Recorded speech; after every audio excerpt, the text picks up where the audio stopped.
Your relationship with Ron really floundered because of his drug problems, didn't it? When you were watching the video, I detected a real sort of sadness from you that he went down that road. Well, it's extremely sad, you know, anybody that ruins their life by drugs. You know, I am so anti-drug. I mean, I've never taken, well, yeah, once somebody forced me to take some coke, and it was just so horrible, and I've never taken it. I'd never take drugs. I never believe in abusing myself like that, ever. And it was the thing that is so terrible, really, to me, shocking, is that there was a man who used to visit us, who was a friend, I thought, and I used to say, I just don't know what to do. You know, I don't know who's giving him this stuff. I know that he's got it, and he denies it, because, you know, anybody who's either takes drugs or is an alcoholic is in denial. They are in total denial, which, of course, I didn't realize. Anyway, it turned out that this man I'm confiding in was the pusher. Thank you. When the marriage eventually ended and you got divorced, this is now divorce number 3. Yeah, lovely. And yet, as we've spoken to you about this, people who don't know you might think, oh, that Joan Collins, she's always getting married. Actually, when you go through each of the marriages, you know, you had a very abusive husband, you had a serial adulterer husband, you had a cocaine addict husband. I mean, you've had a lot of bad luck with these guys. Yeah, I would say, yes. I mean, I've had a lot of good luck in my life, but, you know, maybe I was a bad picker. Not anymore, I've got the best. I mean, do you blame yourself for anything that went wrong with these marriages? Yes, I blame myself for being stupid enough not to see it beforehand. But, you know, I certainly, when I look back at the 17, 18-year-old girl that I was with Maxwell Reed, I was, as I said, I was just so innocent and stupid and foolish. I should have seen the warning signs with Tony when he said, well, you know, I do like other young girls, maybe I can't always be faithful, I should have walked away. But, you know, I've always believed that nobody's perfect. Nobody's perfect. I'm certainly not. So, you know, you just hope that I mean, your worst selection by a country mile was this Swedish pop star, Peter Holm. I mean, I was in the newspaper game by then. We were like, what are you thinking, Joan? I know. What were you thinking? What was I thinking? I don't know. I don't think... I think I was right at the top of fame. I couldn't go anywhere without paparazzi, without people grabbing bits of me. I was being ripped off totally by several financial advisors and business managers and people. And this guy came into my life, and it seemed that he was, you know, going to protect me and solve the financial problems. I don't know, Piers, it was idiocy. What was the reality? The reality was you had no conversation, and we bored each other to tears. And my interest was getting up in the morning at 5 o'clock, going to the studio and working all day, and trying to spend some time with Katie, my daughter. The others were at boarding school by then. And there was very little time that we had between us. People don't realise, I know they think, oh, it's so glamorous being in a soap opera, and, you know, it isn't at all. It's terribly hard work, and on the weekends you have to have fittings and do interviews, and all those magazine covers, those were done on the weekend. So basically I had very little time at all to myself. In between, in the breaks, I made miniseries and movies of the week. I made Sins, which was an 8-hour miniseries one year. I made Monte Carlo the next. So I was working my ass off, actually. I mean, let's just talk about Dynasty for a moment. Did you love the attention that came with the role of Alexis? Yes. Magazine covers, you know. One cannot deny that being on magazine covers and having loads and loads of publicity and having people very interested in you is a bit like a drug. You know that, because you've got it. And so, but at the same time, if you're smart like me, you know it's not going to last. So, the best story I heard was that Larry Hagman has always really fancied you. Really? So we could have had JR and Alexis actually come together. Yeah, I think so. I went out with him when I was at RADA. I was 16 and he was like 19, and he was in a chorus boy in South Pacific, and we went on a date together. He was so shy. It's amazing. You'd never believe it was Larry Hagman. I think he says you were the one that got away. Ah, well.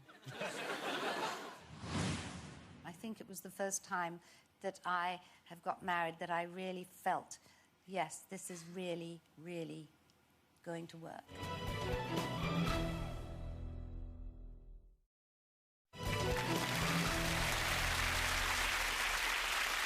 How hard is it, do you think, these days, for women to get on in Hollywood if they're of an advanced era? You mean older women? Yeah. Oh, it's terribly hard. It really is. I have so many friends out there, and they all say the same thing. Even Shirley MacLaine, who is like one of the top stars, won God knows how many Oscars, even she said, it is hell for women in Hollywood now. There are no roles. My agent said to me the other day in Hollywood, I said, there's a lot of pilots being made. He said, I know. I said, well, what's in them? He said, well, no woman's role over the age of 45. I said, what about the mothers? He said, the mothers are 45. Really? So, yes, it's terribly ageist. What kind of script attracts you these days, after being offered so many over the years? Any Anyone's script? going to pay. Do you need to work for money, or do you do it for fun? Yeah. You need to. Yeah, I do. We've got, you know, I could say, well, let's not have a house in, you know, the south of France, and one in London and one in LA. But you like it? It's been my life. It's always been travelling. I'm a gypsy, and I love to go there and be there. I can't think of, really, if people say, settle down, that's an anathema to me. I don't want to. So 7 decades on from your showbiz debut, where is there left for Joan Collins to go? Joan shows no sign of letting up, and has recently enjoyed yet another renaissance with roles in Miss Marple, Footballers' Wives, and her one-woman stage show. As proof of the fact that this woman is completely indestructible, one of her party pieces is to stand up and do the splits. And you sort of think your eyes water, but hers don't.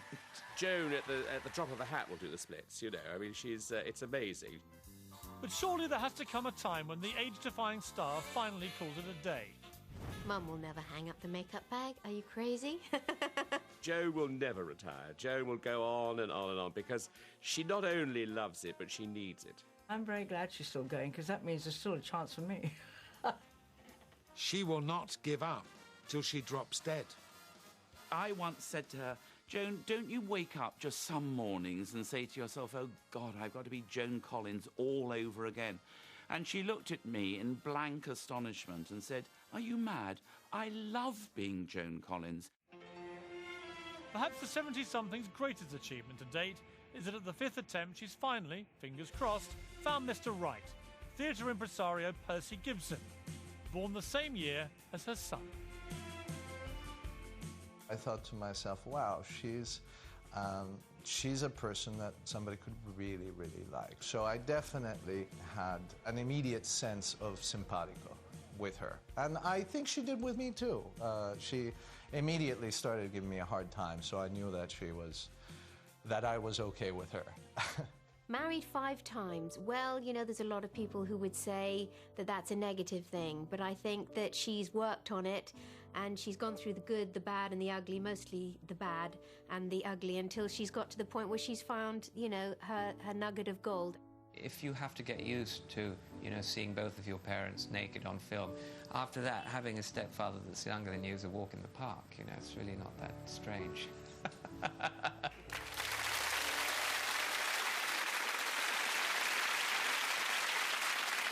So is Percy the one? Oh, without question.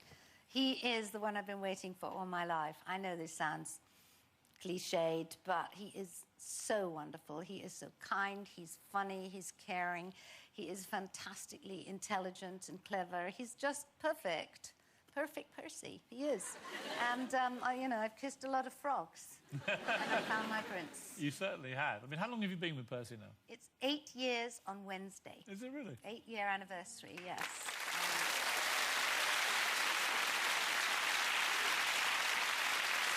How did you first meet? We met at Rizzoli's bookshop in New York. I was signing a copy of my book, and I was going to go on to San Francisco to do a play called Love Letters.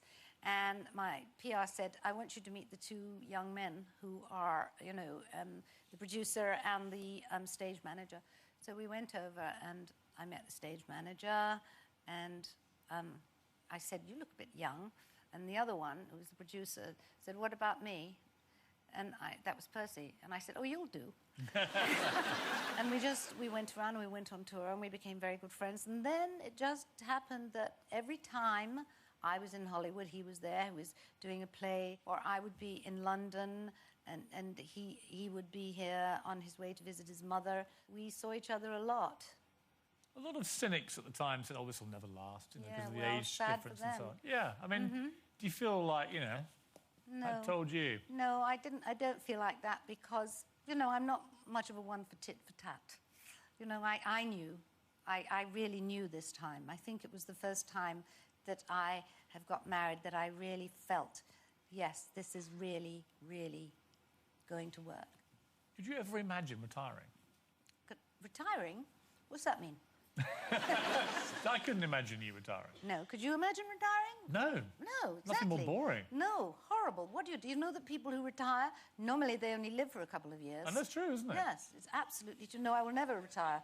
I mean, even if it means, you know, what, if I don't get any more acting work, then I will write. I love writing, you know, I write a lot of articles. And then I could go and open a shop and sell my things. Well, Joan, I think I speak on behalf of everyone. We don't want you to retire. Oh. Ever. Thank you, Piers. Because you brought so much pleasure to us for such a long time. So thank you very much. Thank you. Thank you.